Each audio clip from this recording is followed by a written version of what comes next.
Ola. Or is that Olay? Today we celebrate the Day of the Dead, or as I call it, that weird death festival from the movie Coco. I now channel the spirits of the dead using the magic name my Latino mentor gave me, Estupido Hombre Blanco. Now, Ouija board would take too long for this bit, so I'll simply read the sacred chant I was given in Montreal one fall. Om Wotan As Sayam. Om Watan Asayam. Om Watan Asayam. Hey! Yeah. Spirits of the dead, are you there? Hello, Brian. It's me, your old character, the reviewer. And I'm here too, lad, Lord Stark. And me, that character you no longer have the rights to. For the sake of this video, you can call me Coat Number Uno. How? So you guys are all dead? No, we're just unemployed. Huh? That's right, Brian. They're all here with me. And who are you, sir? I'm your career. Oof. Oh, wait a minute, my career isn't dead. Have you seen your view counts lately? Things aren't that bad. My career is not dead, but, just between you and me, any idea how much longer I'm going to be able to do this? Let's just say I wouldn't start reading any Robert Kirkman image books if I were you. Jesus, why are these opening bits always so depressing? You're the one using comedy to work through your comic book issues. Eh? Man, I'm sorry I started this. To everyone watching at home, Both of you. enjoy the show.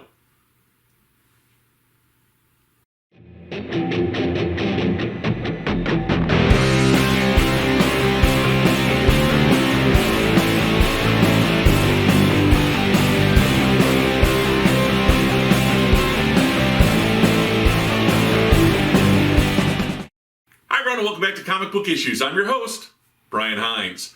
Now, back in that dark time known only as the 90s, Robert Rodriguez pioneered the Latino action hero genre. In films like Desperado and Machete, usually a revenge-driven anti-hero taking on forces greater than they can comprehend, leading to an all-out blood and gut-soaked battle steeped deeply in the Mexican culture. Well, such stories have also made their way into comic books, but, unsurprisingly, the one we'll be reviewing today started out as a movie, or at least as a movie pitch. La Muerta actually started out as a pitch by creator Brian Pulido for a possible movie that he wanted to direct, going so far as to produce a pitch book to sell the characters and themes to a movie studio, and even a short teaser trailer to give people an idea of what the film would look like. After losing his publishing company, Chaos Comics, and most of its characters, Pulido published his one remaining character, Lady Death, at various other publishers with varying levels of success. When Kickstarter took off, Pulido decided to self-publish further Lady Death comics by letting the fans fund it directly. This hit on a winning formula, as his new company, Coffin Comics, has run some of the most successful comic book campaigns in Kickstarter history, selling his comics directly to the fans while making use of multiple covers to create a collector's market for the rarer books. But what of La Muerta? With no luck getting the film made, Pulido and co-writer Mike McLean decided to create a comic book version of the project, adding it to the growing Coffin universe. Add to that art by Joel Gomez, and La Muerta has become a bona fide hit. But just who or what is La Muerta?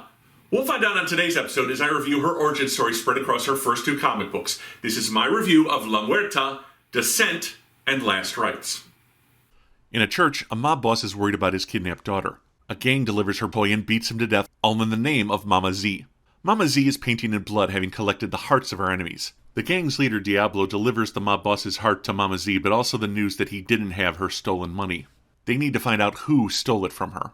A soldier has a nightmare about coming across skinned bodies. Waking in her cab, she stops when she sees a vagrant kneeling in front of a statue of Santa Muerta, patron saint of outcasts.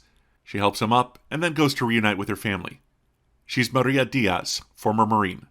It's the Day of the Dead festival, and after paying their respects to family, Maria announces she's done with the military life. Maria's mother says she's worried that her son Xavier is using drugs again, but they return home to find him making tamales. Diablo and his gang show up looking for Xavier. They break in, and while Maria tries to fight them off, they quickly overpower her. They find the backpack full of the money that Xavier stole from Mama Z. In short order, they stab him to death, shoot the rest of Maria's family, and set her house on fire. Dying, Maria is pulled out of the fire by the vagrant from earlier, and comes to in an abandoned building. The man explains he's been keeping her alive for the last 8 months. And you can tell that she's been in a long-term vegetative state by her lack of hair growth, her complete retention of muscle mass, and the fact that she doesn't need intense physical rehab to learn how to walk again. Or maybe it's only been 48 hours and this bum is so tweaked on mescaline that he has no proper sense of time passing. He takes her to her family's graves and explains they were killed by the Z crew, working for Mama Z, who's head of the Zavala cartel and a descendant of Aztec priests. She'll get no help from the cops as she sees one marked with the Zavala tattoo. Maria has dreams of Santa Muerta calling out for justice. She adopts skull face paint and rechristens herself La Muerta. She tracks down Chavo, a member of the crew, to an illegal cockfight he hosts.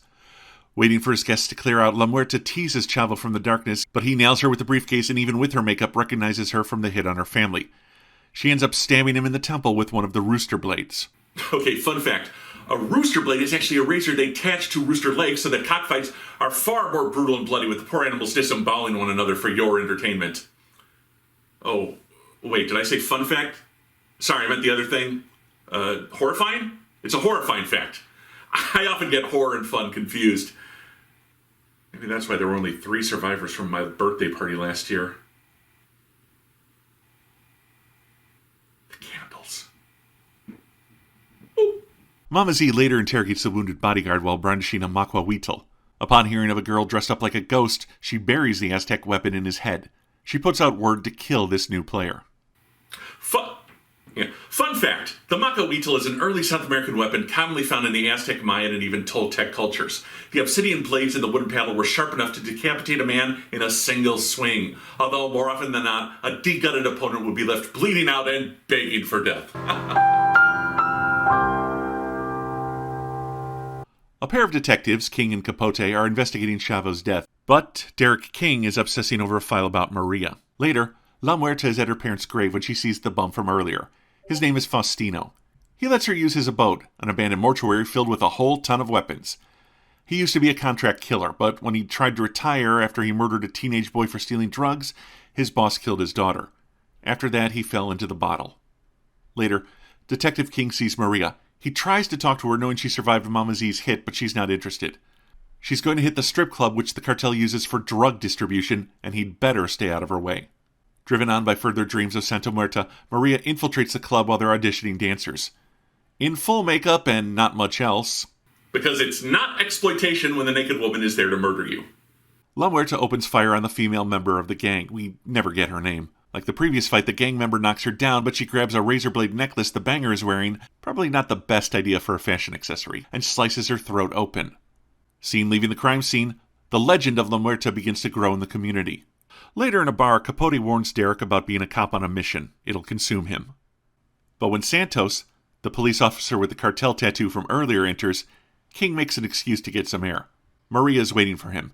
They know Santos is dirty, but King has no evidence. She doesn't need evidence. He calls after Maria, but Maria is dead. At her home, Mama Z is feeding an empty pool of snakes some quote-unquote meat. She looks over pictures of La Muerta, admiring the makeup. The Day of the Dead is almost upon them 1 year later, and she needs a sacrifice. As Maria watches King go to his car, we can hear Mama Z recognize that in order to capture her new enemy, she'll need the right bait.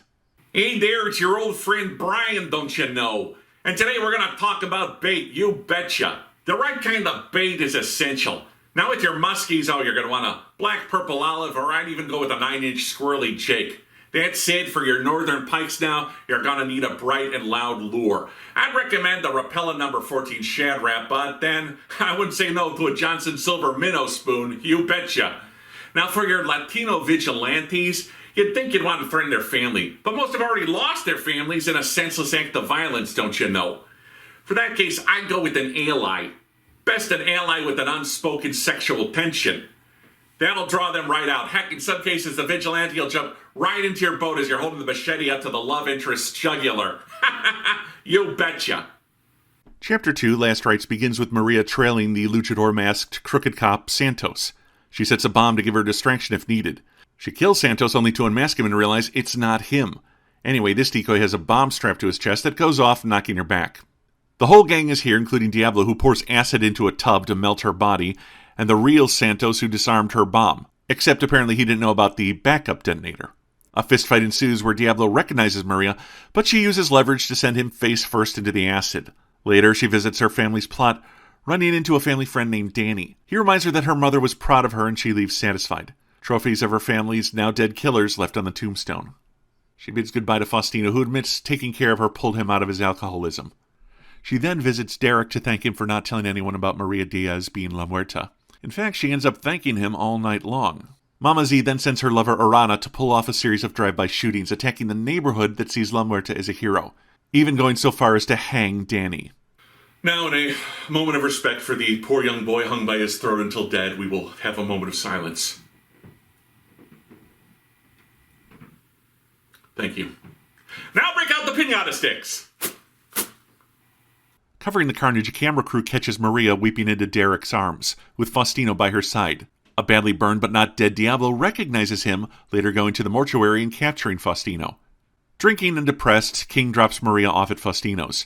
She's decided to leave town but finds her mentor captured by Diablo. She wrestles a shotgun away from a thug and takes out Diablo's minions, but he cold-cocks her, knocking her out in a fight for the third time, and then sets the coffin he threw Faustino in on fire. He forces her to listen to Faustino's screams, but once they stop, Derek enters the room. Diablo shoots the detective, but this gives Maria a chance to break free, and King puts 2 rounds into Diablo's guts. They escape, but Maria's sure they haven't seen the last of Diablo. And as Derek is in a hospital saying goodbye to Maria, Capote is on the phone selling him out. Maria decides to leave town lest more people suffer because of her, but gets a video call from King's phone. It's Mama Z. She has Derek. Maria doesn't get to walk away. She needs to face her, and they'll trade his life for hers. But even as Maria gets off the bus, she knows they're both dead if she goes in unprepared. Maria resumes the La Muerta look and heads to the cemetery to meet Mama Z. That night, Diablo, Capote, and their goons wait for Maria. They catch sight of La Muerta, and this draws them further into the darkening graveyard. She quickly makes use of various gardening implants to take out 2 of the goons and arm herself. Oh, I love these moments you've never seen in action films before. She just killed a guy and took his machine gun. Oh, look. La Muerta just sent me a text. Ahora tengo una ametralladora. Ho, ho, ho. La Muerta rushes up and shoves an angel statue, impaling Capote, and Diablo and Maria have a shootout. They run out of bullets, trade blows, and somehow La Muerta stabs Diablo in the eye with a Tootsie Roll. In agony, he gives up Mama Z's location. Running out of time to save King, she lets Diablo go, knowing she can catch up to him later. La Muerta arrives and offers Arana a chance to leave, but sees her smile, and another gunfight breaks out. But a Dukes of Hazzard-style trunk slide into a dropkick gives us our second impalement of the issue. Following the sound of chanting, she finds Mama Z and King by a pool. Mama has taken on La Muerta's makeup for her own look, and we see that there's a giant snake living in the pool. Maria demands that Mama Z let the cop go. And since we all know how well that phrase usually works out in a hostage situation involving a villain in makeup, Derek gets thrown to the snake. Mama stabs Muerta a few times. She takes it, though, in order to headbutt Mama Z and break her concentration. She dives into the pool and kills the serpent. She climbs out to face off with Mama Z. Another flying kick, a dodged blade, and La Muerta ends up burying her dagger in Mama Z's black heart. La Muerta collapsing from blood loss as Derek runs to her. Much later, Detective King is standing over the grave of Maria Diaz. Except she's not in it. They say their goodbyes, as she still has unfinished business. In the middle of a storm, a bandaged, eye-patched Diablo is running right into the sights of La Muerta. Ah, très bien. Well, that was the first 2 chapters of Maria's story in La Muerta. But was it muy bueno or el terrible? I don't speak Spanish. Let's take a closer look at La Muerta, Descent, and Last Rites.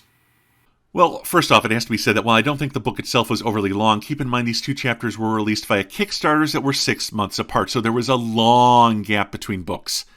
This is a publishing tactic that Coffin has kept up for La Muerta, splitting the story between chapters, whereas books like Lady Death have published more self-contained chapters. The initial pitch book even references movies like The Crow, and to be honest, that's the comic that this most reminded me of. Vigilante has near-death experience, takes on gang of unique individuals, has a showdown with evil mastermind with quasi-mystic leanings. That's not to say I didn't enjoy the story, but La Muerta obviously borrows from a lot of sources. And the characters are not especially rich, although I do appreciate the background they gave Faustino. Rather than just slotting him into the down on his luck but surprisingly brilliant mentor role, they show him as a man punishing himself. Maria definitely needs more fleshing out, but I appreciate that they show her sorrow and rage, and once it's seemingly been sated, the fire goes out and guilt threatens to drive her away from the neighborhood that she's become an unofficial protector for. Now, I'm not that familiar with Mexican or any Latino cultures really, so I can't speak to the authenticity of what I saw in the book, but I did appreciate the influence, keeping the book from being just another generic hot girl fights crime title. Although women with Mexican skull makeup is hardly anything new in comics. The art by Joel Gomez is very good, and believe me, it gets better in future issues. Previous to this, he did a lot of design work and provided backgrounds for other comic books, and it shows.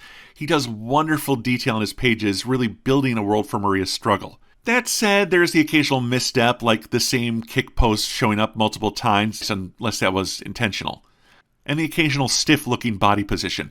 But like I said, his work keeps getting better and better, and I really see signs of brilliance in these first 2 issues. The colors by C.C. Delacruz are also really great. They lend so much to the mood, creating moments of warmth, peace, and alternately fear and violence. And just as the art repeats itself, sometimes the story repeats itself as Maria gets knocked out in 3 separate fights. I get that they want to show she's vulnerable, but that just seemed repetitive. And the villains were all relying more on their visual appearance to create any sense of character than any differences in personalities. But these are all small quibbles, as I found the book to be very entertaining with a lot of action and a fun visual look that keeps you enthralled from start to finish. Future episodes of La Muerta dig further into the mystical aspect of the book, but the vigilante nature has remained a constant. Ultimately, La Muerta has really grown on me, and it's one of my favorite reads. But if you're not down for buying each issue as it comes out via Kickstarter, then you can get digital copies online, or your local comic book store should be able to get you a direct market version. I give the first 2 chapters of La Muerta 4 out of 5 stars. 4, 5. And knowing that the closest I'll ever get to being fluent in Spanish is shouting Yo quiero Taco Bell, this is Comic Book Issues, and I'm your host, Brian Heinz.